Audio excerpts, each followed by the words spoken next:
Hello, welcome back to the reading of the poem of the Man God, written by Maria Valtorta, Volume 2. Chapter 154, Part 2. Jesus at Caesarea on sea speaks to the Galley-Slaves.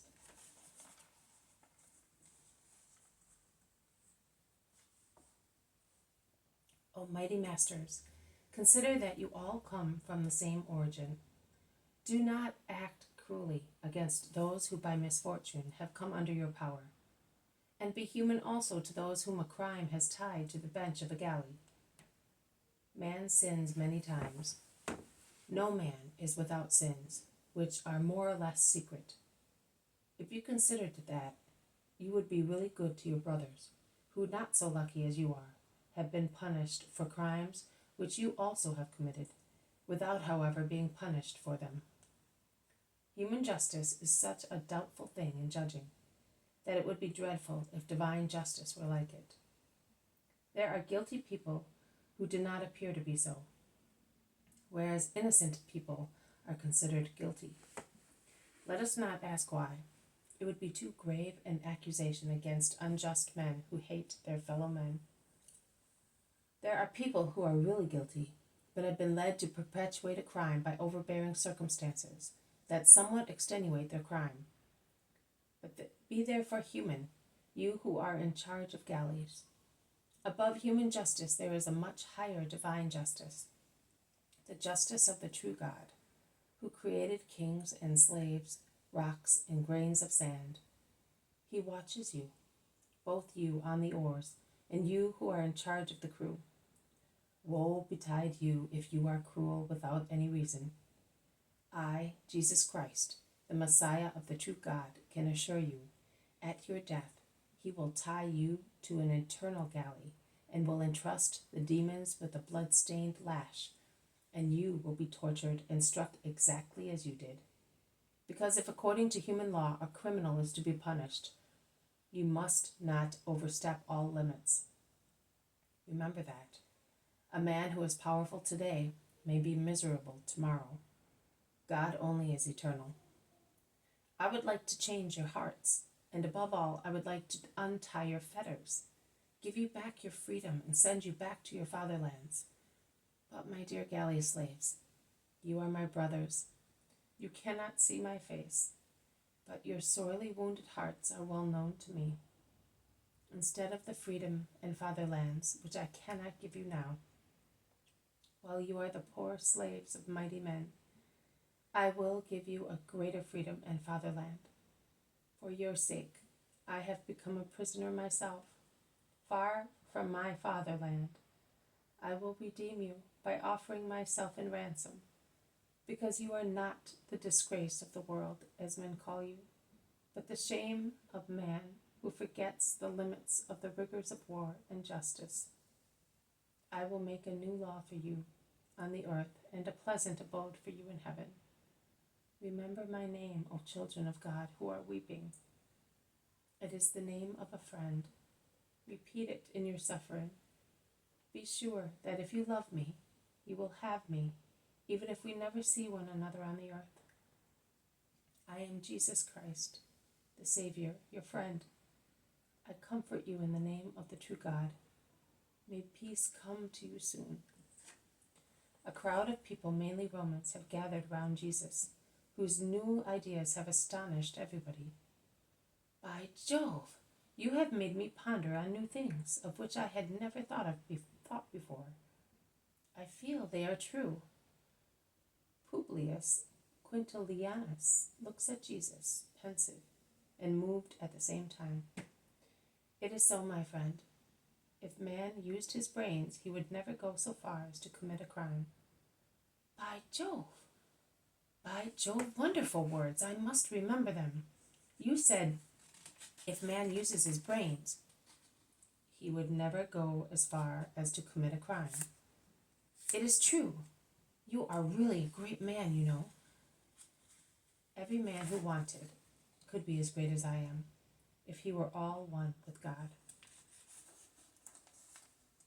The Roman continues his sentence of, by Jove's, in increasing admiration. Then Jesus says to him, "Can I give some solace to those galley slaves? I have some money, some fruit, some comfort, that they may know that I love them. Give me it. I can do that. On the other hand, there is a lady over there who can do much. I will ask her." Publius goes to the litter and speaks through the curtains that have been slightly drawn. He comes back. "I am authorized to do it. I will see to the distribution so that the jailers may not take advantage of it. And it will be the only time a soldier of the empire deals mercifully with war slaves. At the first, but not the only time, the day will come when there will be no slaves. And even before that, my disciples will go among galley men and slaves and call them brothers." A further sequence of "by Joves" can be heard in the calm air while Publius is waiting to have enough wine and fruit for the galley slaves. Before going on board the galley, he whispers near Jesus' ear, "Claudia Procula is in there. She would like to hear you again. In the meantime, she wants to ask you something. Go and see her." Jesus goes towards the litter. "Hail, Master." The curtain is drawn a little, showing a beautiful woman about 30 years old. "May the desire for wisdom come upon you. You said that a soul remembers heaven. Therefore, that thing which you say we have within us, is it eternal?" "Yes, it is eternal. That is why it remembers God. It remembers that God, the God who created it." "What is the soul?" "The soul is the true nobility of man. You are famous because you belong to the Cloudy family. A man is even more so because he belongs to God. In your veins there is the blood of the Cloudy, the mighty family, which, however, had a beginning and will come to an end. In man, because of his soul, there is the blood of God, because a soul is the spiritual blood, and God is a most pure spirit, of the creator of man, of the eternal, almighty, holy God. Because of the soul, which is in him, and which is alive as long as it is united to God, man is eternal, powerful, and holy. I am a pagan, so I have no soul. You do have it, but it has fallen into a state of lethargy. Wake it up to the truth and to life. Goodbye, Master. May justice conquer you. Goodbye." "As you have seen here also, I had people listening to me," says Jesus to the disciples. "Yes, but with the exception of the Romans, who will have understood you? They are barbarians." "Who?" "All of them. Peace is with them, and they will remember me more than many others in Israel. Let us go to the house where they are offering us hospitality for our meal." "Master, that woman is the same one who spoke to me on the day that you cured the sick man. I saw her and I recognized her," says John. "You can see, therefore, that even here there was someone waiting for us. But you do not seem to be very happy about it. I will have accomplished a great deal when I succeed in persuading you that I have come not only for the Jews, but for all the peoples. And I have prepared you for them all. And I tell you, remember everything of your Master. There is no event, however trifling it may seem, that may not be a lesson for you one day during your apostolate." No one replies, and a sad smile of pity appears on Jesus' lips. This morning he had such a smile also for me. I was in a state of such deep depression that I began to weep over so many things. The tiredness of writing, and writing with the firm belief that so much bounty of God and work of little John are utterly useless, not being the least. And weeping, I invoked my Master, and when out of kindness he came exclusively for me, I told him what worried me. He shrugged his shoulders as if he wished to say, "Forget about the world and its nonsense." And then he caressed me, saying, "So what? Would you not like to help me any more? Does the world not want to know my words? Well, let us repeat them to each other, for my joy in mentioning them to a faithful heart, for yours in hearing them. The weariness of the apostolate, more depressing than any other work. It deprives the serenest day of its light, and the sweetest food of its sweetness. Everything becomes ashes and dirt, nausea and bitterness. But, my dear soul, these are the hours in which we take upon ourselves the weariness, the doubts, the misery of the worldly people who die because they do not possess what we have. And they are the hours in which we do more. I told you also last year, to what advantage? Wonders the soul submerged by what submerges the world, that is, by the waves sent by Satan. And the world drowns. But the soul, nailed to the cross with its God, does not drown. It is in darkness for a moment and sinks under the nauseating wave of spiritual tiredness. Then it emerges fresher and more beautiful. Your expression, "I am no longer good for anything," is the consequence of such tiredness.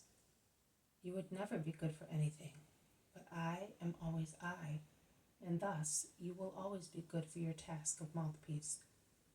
Of course, if I saw that my gift were hidden avariciously, like a heavy, most valuable gem, or it were used imprudently or out of indolence, it were not protected by means of the safety precautions commanded by human wickedness in such cases, to guard the gift and the person through whom the gift is granted, I would say, enough of that.